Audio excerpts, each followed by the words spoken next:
If the app crashes as soon as you open it, do not panic. First of all, restart your phone at first. Low memory is a common cause, so check if you have enough free storage. Go to General and then iPhone storage. Banking apps won't open properly or on nearly full devices. After that, update the app.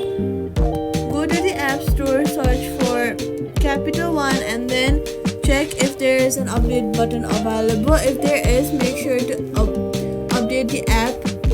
If you're already updated, Android users should clear the app cache. iPhone's users can offload the app.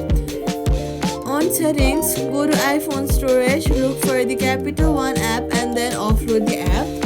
This will clear out storage used by the app, but it keeps documents and data. Reinstalling the app will place back your data if the app is still available for download. Also, turn off battery saver or low power mode temporarily. In settings only, go ahead and search for battery and then turn off low power mode.